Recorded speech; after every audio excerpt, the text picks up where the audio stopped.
I like him. As a friend. Ako din po, may nararamdaman po kay Angela pag kinukurot niya ako. Aray. Hi everyone! This is Robin Angeles po. And I'm Angela Muji po. And? We're here to answer questions from fans. Okay, game. Angela. Robin? Pika-sagot naman! First question by? At Bia ni IING. Anong first impression nyo sa isa't isa? Ang first impressions ko po kay Robin, una po kaming nagkita sa auditions ng Ang Mutya ng Section E. And una tingin ko pa lang sa kanya, ay, si Yuri Hanamichi to. Kukuha niya yung role. Kasi siya lang po yung sobrang chinito doon na matangkad na pogi. Yun po. Ako pinakauna ko nakita si Angela sa premiere night. Hindi.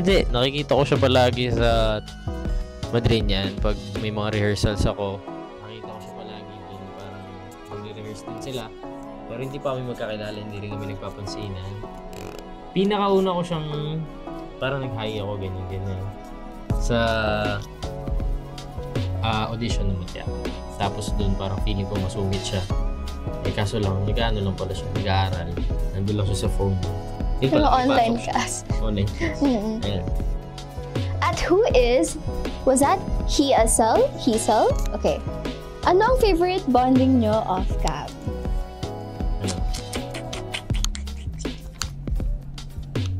Siguro yung pag kumakain po kami, kasama po yung buong SDP team. Ako favorite ko pag inaagaw ko yung phone niya, tapos kinakalkal ko yung phone niya. Yun lang. Question number 3 from Tebia Rea. Gaano karupok si Angela at Robin when it comes to love?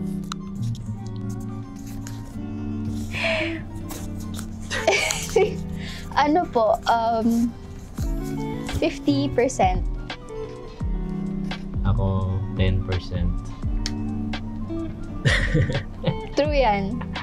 Ako parang in denial din. Hindi ko siya agad maamin sa sarili ko when I like someone. Parang inisip ko, wala lang yun. Ganun. Ako, nare-realize din ng mga tao pag hindi ko masyadong kinakausap, pag medyo masungit ako, gano'n. Huh?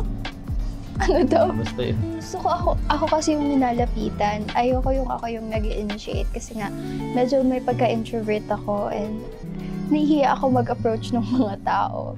Pero, No, ganun si Angela. Pag mo naman siya nakilala, hindi ka niya kausapin na mauuna siya. Pero pagka-close mo na siya, ito naman lalapit sa'yo. Fourth question from... At FX Rochelle. How do you support each other when pressure comes your way now that you are working as a pair? Ay, gusto ko ito sagutin. Sige, siya sasagot niya. Pag nape-pressure ako, kunyari may crying scene or may heavy scene, una pa lang sinasabi ko, kinakabahan ako ngayon, meron akong iyak. Tapos sabi niya, kaya mo yan. Muji, kaya mo yan. Lagi niya sasabi, kaya mo yan. Magaling siyang mag-hype. Hype man ko yan. Hyper kasi ako. True hyper yan. Game. Supportahan naman ako ni Angela. Palagi lang siya nandyan. Palagi siyang... Isa siya sa mga tao na naniniwala sa akin. Parang kahit hindi ko kaya yung isang bagay, galing-galing mo naman. Kahit ang pangit naman ang ginawa mo. Galing kayo. Ang galing-galing na yan. Ang rab-rab na yan. Oo, napapansin ko kaagad pag nasa-stress si Angela. Palagi. Kasi halata sa kanya. Tapos pag nagtatampo ko sa kanya, nasa-stress din talaga siya. Tuwang-tuwa kapag nasa-stress ako, no? Sinastress niya ako on purpose. From at Jana Lins. What's a funny or quirky thing your partner does that always makes you laugh? Natatawa talaga ako kapag nangungulit ka. Minsan kasi may times na magka-hyper energy siya, tapos bigla siyang magjo-joke ng random. Like, ang random talaga, tapos nagiging madaldal siya. Nagiging hyper siya, natatawa ako. Ako naman, masaya-masaya ako pag binibaby ako ni Angela. Yeah. From your Mindy. For both of them, mahal ako, and why?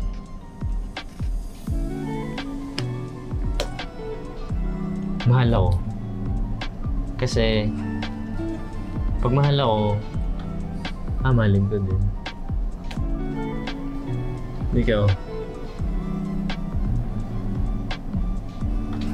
Same. Okay. Gusto ko, kasi, pag mahal mo yung isang tao pero hindi ka niya mahal, mahirap yun. Pero kung mahal ka ng tao, matututunan mo rin siyang mahalin. Tama, alam mo ah. Ay, Idishka 18. wow, ang galing! Tell us one thing that you guys know about each other but we don't. Pa-baby siya.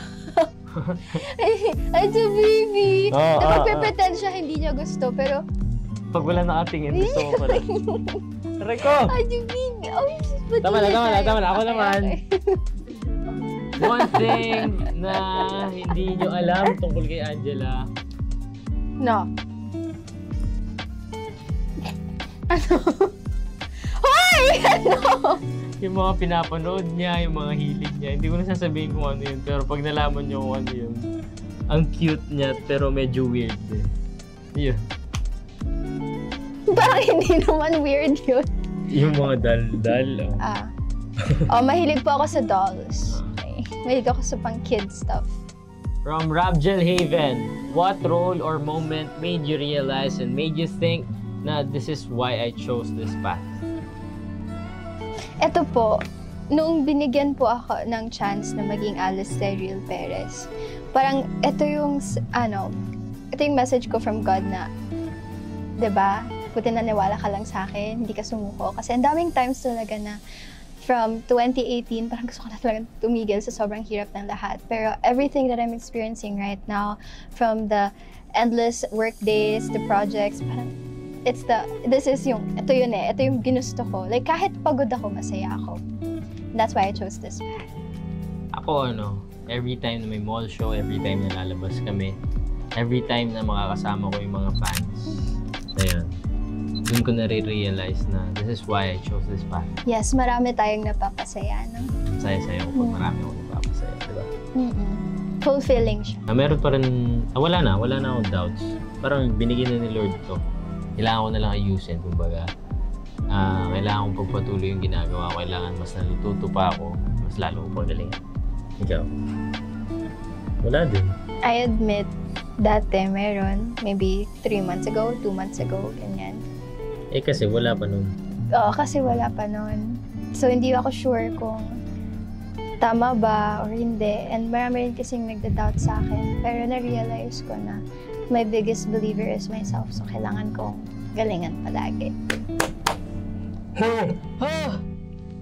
Question from Isa Faith. What's a scene you both found technically challenging but ended up really proud of? Ano yung pinakamahirap na ginawa natin pero ang ganda daw, tapos nakaka-proud? Alam ko. Ay, yung sunrise, yung sunset scene. Kasi nahirapan kami nun. Imagine nyo na lang po nasa Pasay kayo, nasa harap kayo ng Manila Bay, tapos yung tumatalsik yung maalat at masangsang na tubig sa mukha nyo, sa bukaka nyo. Pero ang ganda ng effect. Worth it siya. Tsaka yung umiyak si Alice. Tapos umuulan nun eh. Sobrang challenging. Yung umiyak si Alice, sobrang challenging din sa amin. Oo, yun pala. Okay, so there's this scene na parang pinoprofess ko na yung love ko sa kanya for the first time. Tapos hirap na hirap ako kasi akala ko one-sided lang. One-sided pa rin naman. Pero si Jake, akala ko i-reject niya ko or something like that. Pero hindi naman. Hindi rin niya ako in-accept or hindi rin niya ako in-reject. So in the middle. Pero nahirapan po ako dun kasi I was very tired. And it's the first heavy scene for Alice. Tapos, grabe! Parang ilang oras or ilang minutes bago ako naiyak, pero binigyan ako ng chance ni Direk. Thank you so much po. Kasi I was very tired that day. Hindi talaga lumalabas yung luha. So, second day, nagawa ko na. Thank you po. Question from your Seti. If you could remake one of Jaden's show or movies, which one would you pick and why? Diary ng Pangit. Inunahan kita. Yan. Diary ng Pangit kasi una pa lang binabasa ko talaga yung libro nila. Yung libro na Diary ng Pangit, even before Jadine did an adaptation of it with Viva. Kaya ako naging fan ng Jadine because of Diary ng Pangit. And yun talaga yung one of my favorite Jadine movies until now. Pati yung On the Wings of Love pa yun. Ganda rin yun. Ako lahat ng movies nila Jadine napanood ko. Sabi ko someday sana maging ganito. Yung On the Wings of Love, di ba yun yung siya? Yung TNT sa ibang bansa. Sobrang paborito ko yung ano tawag dito? Diary ng Pangit. Okay. Diary ng Pangit. Sobrang solid. Shh, it's me. Asks, after SDP and After SDP, ano pa mga aabangan namin sa inyo as Rabgel? Movie, sana. Sana magka-movies po kami, magka-endorsements, magka-commercials, magka-bagong series. No? Ang cute, no? Kung magka-bagong Tsaka series season tayo. Yeah, season 2 po ng SDP. Dating Alice Perez naman yun.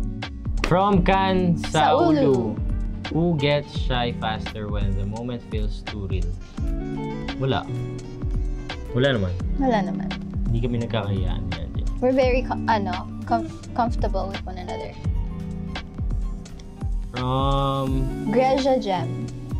rate your closeness or friendship. Ayan na! Pag Scale sinabi mo 1 to na namang 10. 9, sisikuin kita. 10 po. 10 po. Oh. Okay. Ready na ako eh. Ako din. 10 na. Hindi na ito pagtitripan. Kahit may tampo ko sa'yo kanina.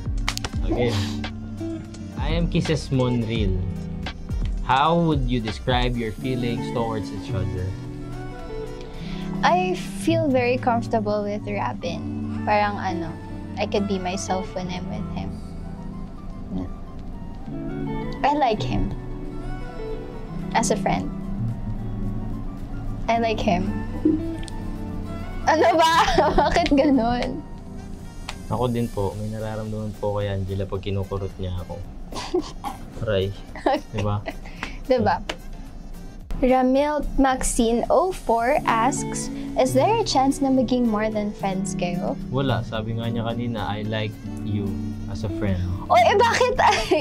Hindi naman porket sinabi ko yon. Wala. Sinabi niya yun. Next. Wait lang.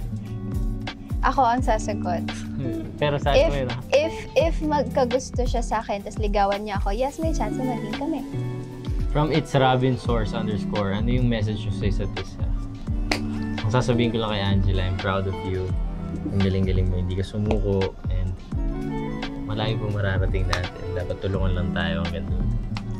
Ako din, I'm very proud of you and stay humble ka lang palagi. Copy.